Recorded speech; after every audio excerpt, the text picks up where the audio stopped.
Pendant la conférence des Nations Unies de la COP21, sous le parrainage de Ségolène Royal, ministre de l'écologie, du développement durable et de l'énergie, Mines ParisTech a tenu sa conférence avec la chaire Modélisation prospective au service du développement durable. Nadia Maizi, directrice du Centre de mathématiques appliquées, avait convié Romain Soubeyran, Philippe Monlobou, Bernard Salat, Luc Rémond, Pierre Astruc. Il s'agissait de parler des contributions industrielles aux stratégies long terme de décarbonation.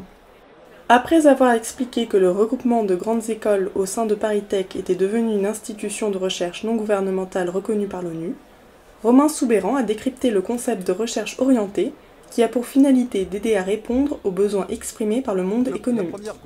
Plus particulièrement avec le Centre de mathématiques appliquées avec la chaire de modélisation prospective au service du développement durable. Alors cette chaire, l'ambition de cette chaire, c'est de clarifier les débats sur les débats qui touchent aux enjeux scientifiques, aux enjeux technologiques, aux enjeux économiques qui sont liés à la double contrainte énergie et climat.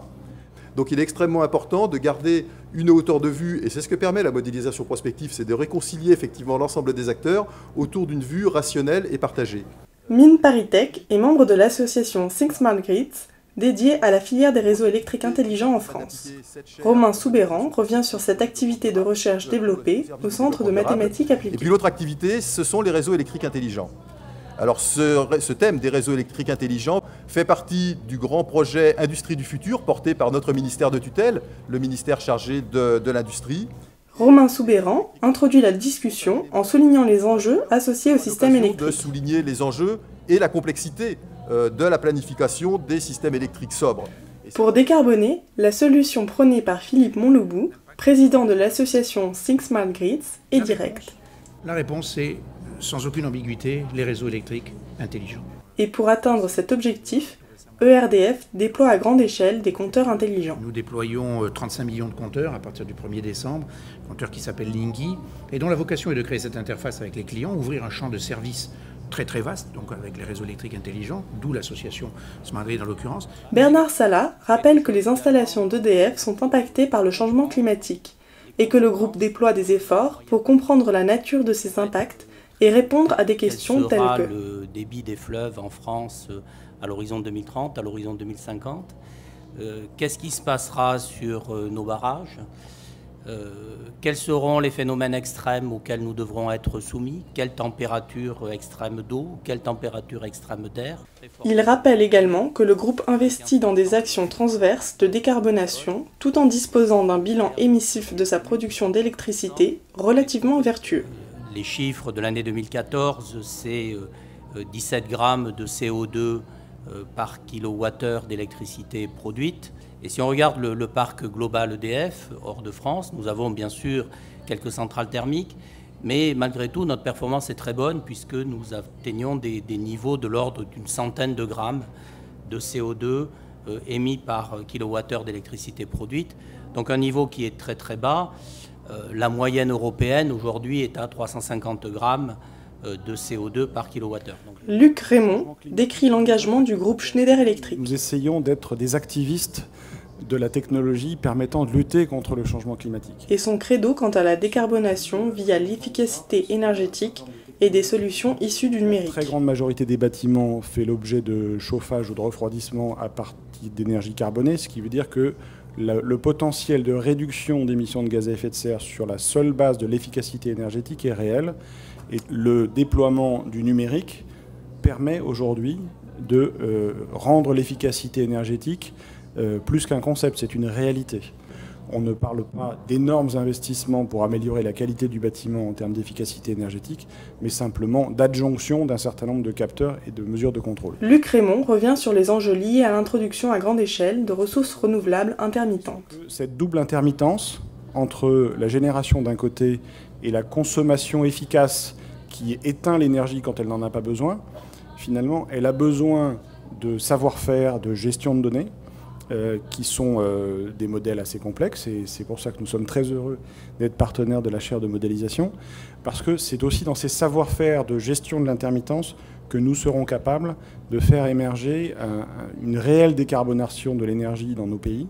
Pierre Astruc souligne le caractère étriqué du débat sur la transition énergétique lorsqu'il se concentre sur l'opposition pro- ou anti-nucléaire, ou encore sur la qualité de l'air via les particules fines. Donc on a vraiment une vraie difficulté à ouvrir le débat, parce que notre conviction et ma conviction, c'est que la réussite de la construction d'un monde bas carbone, elle va passer par le déploiement d'un mix diversifié de solutions en fonction des usages. Il n'y a pas une solution géniale, par des combinatoires d'énergie. Je reviendrai tout à l'heure sur l'intérêt de la combinatoire entre l'électricité et le gaz. Il revient sur les qualités du gaz pour participer aux solutions de cette combinatoire d'énergie permettant d'accompagner la transition vers un monde bas carbone. Je voudrais rappeler quand même quelques basiques autour du gaz. Le gaz aujourd'hui, le gaz naturel qui est extrait, c'est le plus faible émetteur de CO2 parmi les énergies fossiles. C'est 2 fois moins que le charbon, 30 à 35% de moins que le pétrole. Donc on voit tout de suite son intérêt relatif par rapport aux autres énergies. Il n'émet pas de poussière, il n'émet quasiment pas de NOx, donc il y a quand même des atouts par rapport à la qualité de l'air et par rapport à l'évolution qui sont particulièrement importants. Il est flexible, il y a quelques chiffres qu'il faut avoir en France. En gros, la consommation française de gaz, c'est à peu près la consommation française d'électricité. Les deux se valent. Par contre, en pointe, la pointe gaz est 1,5 fois la pointe d'électricité. Parce qu'il y a une énorme flexibilité en gaz, et notamment parce qu'aujourd'hui, il y a des solutions de stockage en gaz. Au-delà, Pierre Astruc indique les nouvelles solutions technologiques qui font du gaz une énergie renouvelable. Avec d'autres transporteurs au niveau européen, nous nous sommes engagés pour faire en sorte que nous soyons capables de transporter 100% de gaz renouvelable, quelles que soient ses origines, en 2050. Et donc, ce qui nous semble évident, c'est qu'à la fois avec ses atouts d'aujourd'hui, sa flexibilité, sa souplesse, les réseaux qui existent aujourd'hui, et évidemment avec le fait qu'il va être de plus en plus renouvelable, eh bien, il faut donner toute sa chance au gaz, et il faut que le débat s'organise en fonction des usages pour regarder de manière la plus pragmatique, sans dogmatisme, les différentes solutions possibles et comment on peut avancer vers ce monde décarboné que l'on souhaite. Plus globalement, Nadia Maïzi rappelle l'intérêt du positionnement des travaux de recherche de la chaire modélisation prospective au service du développement durable, compte tenu du poids émissif du secteur énergétique. Le secteur de l'énergie, c'est 2/3 des émissions de gaz à effet de serre au niveau mondial. Et donc, c'est un secteur qui pourrait être un levier formidable dans le règlement de la question climatique.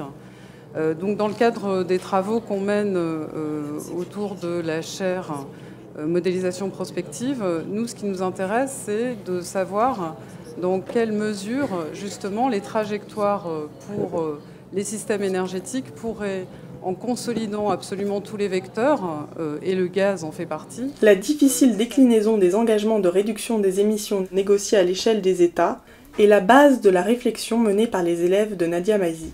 Ainsi, elle revient sur la complexité du positionnement des entreprises à caractère multinational. Comment évaluer la contribution nationale d'une entreprise multinationale qui doit relever donc d'engagements qui correspondent à différentes régions et qui seront peut-être contradictoires les uns avec les autres. Elle indique alors comment ses élèves ont proposé sous sa direction, dans un ouvrage collectif publié aux Presses des Mines, des solutions de décarbonation comme des initiatives bottom-up, afin de tenter d'infléchir l'emballement pour certaines options technologiquement rentables, mais dont le niveau émissif est extrêmement préoccupant. Ainsi, il en va du charbon et des initiatives de désinvestissement. Dessine aujourd'hui un certain nombre d'initiatives qui ont vocation à forcer le désinvestissement dans le charbon sale. Par exemple, en Norvège, en juin, une loi a été votée pour que les fonds d'investissement, les fonds de pension, ne puissent plus investir dans du charbon. Une autre des idées qu'ils avaient, c'est de trouver aussi des moyens de favoriser l'émergence finalement de solutions techniques qu'on connaît aujourd'hui. En prenant le cas de l'acier, l'acier, ça peut être quelque chose qui est recyclé pratiquement à 100%. Le seul problème, c'est de disposer de ferraille. Et pour disposer de ferraille, il faut avoir déjà beaucoup consommé d'acier. Les pays en développement sont quelque part en retard, dans le sens où ils ne disposent pas encore d'assez de ressources, de suffisamment de ressources pour pouvoir bénéficier en fait de cette revalorisation.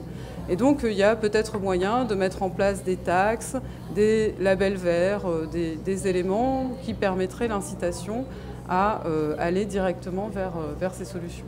Pour Bernard Salat, les suggestions de solutions proposées dans le cadre des travaux des élèves de l'École des mines de Paris sont pertinentes. La récupération d'acier, entre guillemets, usagé, pour être retransformé par des moyens, alors là aussi électriques, induction, fusion, un intérêt absolument certain, puisque l'acier est un produit qui est totalement recyclable, mais vraiment totalement recyclable. Donc là aussi, il pourrait y avoir des primes, des dispositifs, ça reste à approfondir, mais on a trouvé les idées intéressantes et en tout cas, elles mettent de la dynamisme dans un vrai débat. Mais le moyen incitatif que prône Bernard Salat, c'est le signal prix qu'il faut associer aux émissions de gaz à effet de serre. Pour que les industriels soient incités à baisser les émissions du CO2, il faut que l'externalité CO2, quelque part, soit révélée. Aujourd'hui, la valeur du CO2 du système EU ETS est très très bas, quelques euros de la tonne. Ça n'a strictement aucun effet, c'est une taxe pour une taxe, on peut le dire comme ça. Si on atteint une trentaine d'euros, là pour le coup, on commence à avoir un effet de switch qui peut être intéressant entre le charbon et le gaz. Il est rejoint par Pierre Astruc et par Luc Raymond qui évoquent l'intérêt d'un prix régional. C'est sûr qu'à 7 € aujourd'hui, franchement, il ne se passe pas grand-chose d'un point de vue économique. Il suffit de faire n'importe quel calcul d'analyse, de comparaison, de bilan, il ne se passe rien. Il nous faut un prix du carbone, et ce prix du carbone doit être homogène à l'échelle européenne. Enfin, revenant sur l'idée proposée par l'analyse des mines, selon laquelle les initiatives pour concrétiser la décarbonation devront correspondre à des réponses sectorielles, Philippe Monloubou donne sa conviction intime sur le rôle du business. Ce n'est pas l'économie administrée qui résoudra le problème aujourd'hui, c'est ma conviction intime en matière d'impact et de gestion des grands enjeux climatiques qui sont devant nous. Luc l'a évoqué tout à l'heure. Aujourd'hui, il y a des modèles d'activité qui sont attractifs et qui deviennent positifs dans le champ justement de green business, appelons ça comme on veut, avec les qualificatifs qui vont bien. Luc Raymond le rejoint par un dernier message, soulignant l'intérêt que l'initiative émerge finalement de la société civile. Que l'initiative viendra de la société civile.